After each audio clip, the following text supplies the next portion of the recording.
Malaysia के शहर Kuala Lumpur में bureau chief Malaysia Sheikh Mohammad Saqib Shami की रिपोर्ट। मलेशिया आलमी टैलेंट रैंकिंग में 8वें नंबर पर है, जबकि सिंगापुर हैरानकुन तौर पर नीचे है। मंगल 9 सितंबर 2025 Kuala Lumpur 9 September Malaysia international institute for management development की वर्ल्ड टैलेंट रैंकिंग 2025 में 25वें नंबर पर आ गया है, जो कि 5 सालों में इसकी बेहतरीन मुजाहिरा है। ताज़ा तीन रिपोर्ट में मुल्क ने तालीमी सरमायाकारी और हुनर की तैयारी में पेशरफ्त को उजागर करते हुए गुज़िश्ता साल के 33वें नंबर से 8 मुकाम बढ़ाया। मलेशिया अब सिंगापुर के बाद जनूब मशरकी एशिया का दूसरा सबसे बड़ा मुल्क है। 2024 में से दूसरे से गिर कर इस साल 7वें नंबर पर आ गया है। थाईलैंड 43वें नंबर पर है, जबकि इंडोनेशिया और फिलिपाइन बिलतरतीब 53वें और 64वें पोजीशन पर हैं। वियतनाम को 2025 की दर्जाबंदी में शामिल नहीं किया गया था, लेकिन तारीखी तौर पर वो टैलेंट मुसाबकत में मलेशिया से पीछे रह गया है। एशिया पैसिफिक के अंदर मलेशिया ने हांगकांग, सिंगापुर, ताइवान और ऑस्ट्रेलिया को पीछे छोड़ते हुए 5वां मुकाम हासिल किया। रिपोर्ट में गैर मुल्की पेशावर अफराद से मलेशिया की ज़बरदस्त अपील का जिक्र किया गया, जिसमें कारकुनान की हौसला अफजाई और हुनर को बरकरार रखने में आला नंबर हैं। ताहम फ़ी तालिब इल्म तालीमी अखराजात और पेश करता अप्रेंटिसशिप की तादाद में कमज़ोरियाँ बरकरार हैं। मलेशिया ने ज़िंदगी गुजारने की लागत और साइंस और टेक्नोलॉजी के ग्रेजुएट्स की दस्तियाबी में कम दर्जाबंदी के साथ भी जदोजहद की।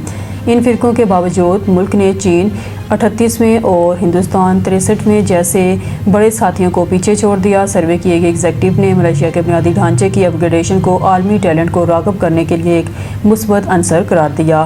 तजियाकारों ने कहा कि 2025 की दर्जाबंदी में मलेशिया ने छलांग इंसानी सरमाए की परवरिश में लचक और पॉलिसी की तासीर की निशानदेही करती है। 10 साल बाद आज़ाद हुआ, लेकिन ऐसी तरक्की की कि दुबई से ज़्यादा लोग इस कंट्री में जाते हैं।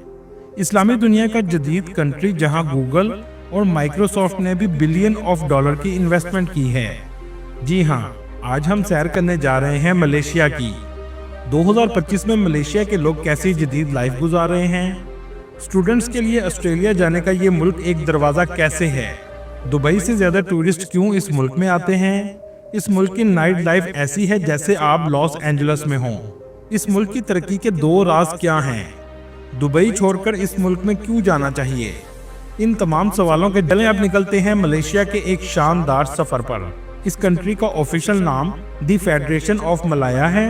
मलेशिया की कुल आबादी 3 करोड़ 45 लाख के करीब है, जो आबादी के लिहाज से दुनिया के 45वें नंबर पर आता है। मलेशिया का कुल रकबा 3,30,000 मुरब्बा किलोमीटर है, जो रकबे के लिहाज से दुनिया के 66वें नंबर पर आता है। मलेशिया का बॉर्डर थाईलैंड, ब्रुनाई और इंडोनेशिया से लगता है। इसके अलावा साउथ चाइना सी की साहली पट्टी भी लगती है। दोस्तों, मलेशिया साउथ एशिया का खूबसूरत मुस्लिम कंट्री है। मलेशिया का रकबा 2 जज़ायर पर मुश्तमिल है। मलेशिया में 78% लोग शहरों में रहते हैं, जबकि सिर्फ 22% लोग गाँव में आबाद हैं। मलेशिया में मुख्तलिफ नस्लों के लोग आबाद हैं। यहाँ के लोग बहुत मेहमान नवाज होते हैं, अपनी रवायात से बहुत मोहब्बत करते हैं। इस कंट्री के लोगों की ऑफिशियल जुबान मलाई है, लेकिन इंग्लिश भी बड़ी तादाद में बोली जाती है। मलेशिया में 60% मुस्लिम, 19% बुद्ध मत, 9% मसीही, 6% हिंदू और बाकी दूसरे मज़हब के लोग आबाद हैं। इस कंट्री में तमाम मज़हब को आज़ादी हासिल है। ये सब अपनी मर्जी से इबादत कर सकते हैं। मलेशिया को जदीद इस्लामी मुल्क भी कहा जाता है। दोस्तों, ये कंट्री पाकिस्तान से 10 साल बाद 1957 में आज़ाद हुआ। लेकिन आज इसकी तरक्की और जदीद लाइफस्टाइल देखकर आप हैरान रह जाएंगे। ये कंट्री आज दुबई को भी टक्कर दे रहा है। मलेशिया की जीडीपी 430 बिलियन डॉलर है और यहाँ के लोगों की सालाना आमदनी 12,470 डॉलर है। मलेशिया में इस्तेमाल होने वाली करेंसी रिंगत है, जो पाकिस्तानी 63 रुपए के बराबर और इंडियन 20 रुपए के बराबर है। मलेशिया की मैशत में सबसे ज्यादा मैन्युफैक्चरिंग इंडस्ट्री, जिसमें इलेक्ट्रॉनिक्स, ऑटोमोबाइल और केमिकल शामिल हैं।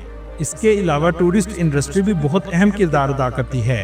दोस्तों, दुनिया में सबसे ज्यादा माल्टों की पैदावार भी मलेशिया में होती है, जिसे पूरी दुनिया में एक्सपोर्ट किया जाता है। मलेशिया दुनिया के उन ममालिक में आता है जहां पेट्रोल पानी से भी सस्ता है। इसकी एक वजह यह है कि मलेशिया पेट्रोल पैदा करने वाले ममालिक में आता है और गवर्नमेंट पेट्रोल पर सब्सिडी देती है। मलेशिया में सब्जा भी बहुत ज्यादा है, जिसकी वजह से इस मुल्क के लोगों में सांस की बीमारी ना होने के बराबर है। लोग साफ सुथरी हवा में जिंदगी गुजारते हैं। मलेशिया को बादशाहों का मुल्क भी कहा जाता है। اس کی وجہ یہ ہے کہ یہاں ایک زمانے میں ہر علاقے کا کنگ ہوتا تھا، اسی وجہ سے آپ کو آج بھی بہت سے محل دیکھنے کو ملیں گے۔ ملیشیا کا کیپٹل کوالالمپور ہے، جو ملک کا سب سے بڑا اور آبادی والا شہر ہے۔ اس کی کل آبادی 18 لاکھ کے قریب ہے۔ دنیا کی سب سے فیمس عمارتوں میں سے ایک کوالالمپور کے ٹاورز بھی ہیں۔ آپ جب بھی انٹرنیٹ پر ملیشیا سرچ کریں گے تو یہ بلڈنگ سب سے پہلے آپ کو نظر آئے گی۔ 2004 تک یہ دنیا کی سب سے بلند ترین عمارت تھی۔ یہ سٹی صاف ستھرا اور بہت خوبصورت ہے۔ دوستو، سوچنے کی بات یہ ہے کہ کیسے یہ ملک پاکستان سے 10 سال بعد آزاد ہوا، لیکن 50 سال اس سے آگے نکل چکا ہے۔ 10 سال بعد آزاد ہوا، لیکن ایسی ترقی کی کہ دبئی سے زیادہ لوگ اس کنٹری میں جاتے ہیں۔